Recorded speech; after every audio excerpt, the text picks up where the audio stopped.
అధ్యక్ష, అవకాశం ఇచ్చినందుకు ధన్యవాదాలు. ఇది అతి ముఖ్యమైన సమస్య, రాష్ట్రంలోని లక్షలాది రైతు కుటుంబాలకు సంబంధించిన సమస్య అధ్యక్ష. కాబట్టి సవివరంగా చర్చకు అనుమతి ఇవ్వాలని మిమ్మల్ని నేను కోరుతా ఉన్నా అధ్యక్ష. ఎందుకంటే ఇవాళ ఈ రైతు బంధు పథకం కేసీఆర్ గారు ప్రవేశపెట్టిన తర్వాత ఇప్పుడే గౌరవ మంత్రి గారు చెప్పారు అధ్యక్ష. మంత్రి గారు కూడా స్వయంగా రైతు, మాకు ఆత్మీయ మిత్రులు. వారు స్వయంగా వారి గ్రామంలో కూడా వ్యవసాయం చేసే రైతు. కాబట్టి ఇంత ముఖ్యమైన సమస్యకు సంబంధించి మరి సావధానంగా దయచేసి వినాలని, సాకల్యంగా మాకు చెప్పాలని గౌరవ మంత్రి గారిని, ప్రభుత్వాన్ని నేను కోరుతా ఉన్నా అధ్యక్ష. మేము ఏదైనా నిర్మాణాత్మక సూచనలు చేసినా, మేము కొద్దిగా విమర్శనాత్మకంగా మాట్లాడినా అది రైతులను వారి ప్రయోజనాలను కాపాడడానికే తప్ప మీ మీద దుమ్మెత్తిపోయడానికో ఇంకోటో కాదు. దయచేసి మంత్రి గారు సద్విమర్శగానే తీసుకోండి, నిర్మాణాత్మకంగా తీసుకోండి. ఇంకా ఎన్నికలకు 4 ఏళ్ల సమయం ఉంది కాబట్టి ఇప్పటికిప్పుడు మనం ఇక్కడ బల ప్రదర్శన చేసి కూడా లాభం లేదనే మాట కూడా వారికి చెబుతూ అధ్యక్ష, ఇవాళ ముందుగా నేను మంత్రి గారికి ఒక విషయంలో వారు చెప్పినందుకు, ఒక వాస్తవం చెప్పినందుకు వారిని అభినందిస్తూ ఉన్నా అధ్యక్ష. గత ప్రభుత్వం ఈ పథకాన్ని ప్రారంభించింది. 72,000 కోట్ల పైచిలకు, దాదాపు 73,000 కోట్ల రూపాయలు గత ప్రభుత్వం నుంచి మరి రైతుల ఖాతాల్లో జమ అయినాయి. అదే మాదిరిగా మరి మేము మా ప్రభుత్వం వచ్చిన తర్వాత ఒక దఫా మాత్రమే డబ్బులు ఇచ్చాము, 7,600 కోట్లు 2 పంటలకు గాను ఒకసారి ఇచ్చాము, వానాకాలం ఇవ్వలేదు అని చెబుతూ ఎట్లా మొత్తం 80,000 కోట్లు ఎట్లా ఇచ్చామని చెప్పారు. అందులోనే గౌరవ మంత్రి గారు ఒక మాట ఇక్కడ చెప్పారు అధ్యక్ష, ఏదో దుర్వినియోగం జరిగిపోయింది, 21,283 కోట్ల దుర్వినియోగం జరిగింది అన్నట్టుగా వారు ఒక ఖాతా ఇచ్చారు. దయచేసి మంత్రి గారు నేను కోరుతా ఉన్నా, మీరిచ్చిన 2వ పేజీ దయచేసి ఒకసారి చూడండి. అందులో మీరిచ్చిన దానిలోనే ఏం రాశారు అధ్యక్ష?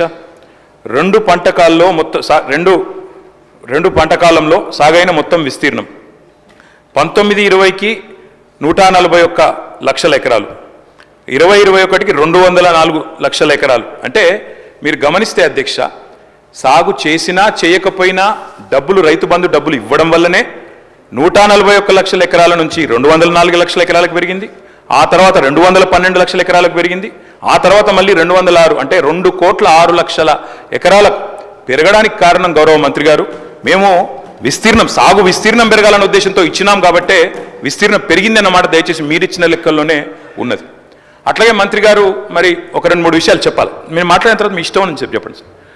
మంత్రి గారు ఒక 3 విషయాలు చెప్పాలి సార్. నేను అంటే ముందుగా ఈ ప్రశ్నలు అడిగి తర్వాత మిగతా సబ్జెక్టులోకి పోతాను సార్. ఎందుకంటే వారు ఇచ్చిన నోట్ ఇప్పుడే అందింది మాకు. ఇప్పుడే అందిన నోట్లో మాకు లేవనెత్తిన మాకున్న సందేహాలు, మాకున్న అనుమానాలు ముందుగా చెప్పి మంత్రి గారు ROFR గురించి ప్రస్తావించారు అధ్యక్ష. గౌరవ పెద్దలు తెలంగాణ తొలి ముఖ్యమంత్రి కేసీఆర్ గారి నాయకత్వంలో ఆనాడు ROFR చట్టం కింద 4.5 లక్షల మంది గిరిజన బిడ్డలకు పోడు పట్టాలిచ్చిన ఘనత బీఆర్ఎస్ ప్రభుత్వాన్ని, ఘనత కేసీఆర్ గారి నాయకత్వాన్ని అధ్యక్ష. ROFR కింద ఇచ్చే పోడు పట్టాల విషయంలో ఇక్కడ చాలా మంది గిరిజన శాసనసభ్యులు కూడా ఉన్నారు అధ్యక్ష. చాలా మంది గిరిజన ప్రజలుండే నియోజకవర్గాల నుంచి వచ్చిన మిత్రులు, శాసనసభ్యులు కూడా ఉన్నారు. ఈ ROFR పట్టాలు గిరిజనుల చేతులు ఏవైతే ఉంటాయో అధ్యక్ష, అక్కడ కనా కష్టం మీద ఒక పంట మాత్రమే సాగు చేసే అవకాశం ఉంటుంది. ఎందుకంటే అక్కడ కాలువలు ఉండొచ్చు, ఉండకపోవచ్చు, అక్కడ ఇతర సమస్యలు ఉండొచ్చు, మేజర్ కాలువలు ఉండకపోవచ్చు. కాబట్టి కష్టం మీద అక్కడ పండేది ఒక పంట, అది కూడా చాలా కష్టంతో వాళ్ళు చేసుకుంటారు. దాదాపు 6-7 నెలలు తనలాడతారు, అక్కడ పండేదే ఒక పంట.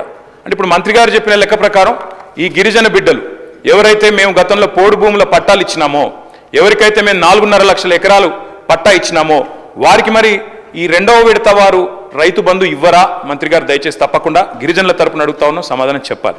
అదేవిధంగా అధ్యక్ష, మంత్రి గారికి తెలుసు వారు స్వయంగా రైతు. పత్తి అధ్యక్ష, కంది పత్తి అయితే దాదాపు 45 లక్షల ఎకరాలు పండుతుంది అధ్యక్ష తెలంగాణలో.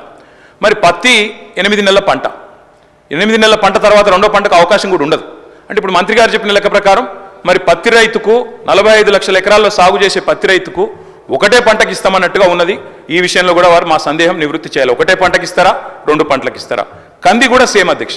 మీ వికారాబాద్ జిల్లాలో కూడా కంది విస్తృతంగా పండిస్తారు, అది కూడా 7-8 నెలలు. అదే నన్ను చెప్పనండి మంత్రి గారితో విజ్ఞప్తి. ఇంకో రకంగా వెళ్ళొద్దు.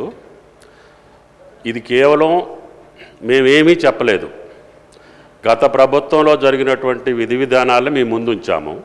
మీరు ఏది చెబితే దాన్ని అమలు చేయాలనే ఆలోచనే తప్పితే ఆ పంటకి ఎంత ఇస్తారా, దీనికి ఎంత ఇస్తారు అనేది మేము నిర్ణయమే చేయలేదు. మీ సూచనల తర్వాతనే నిర్ణయించబడుద్ది.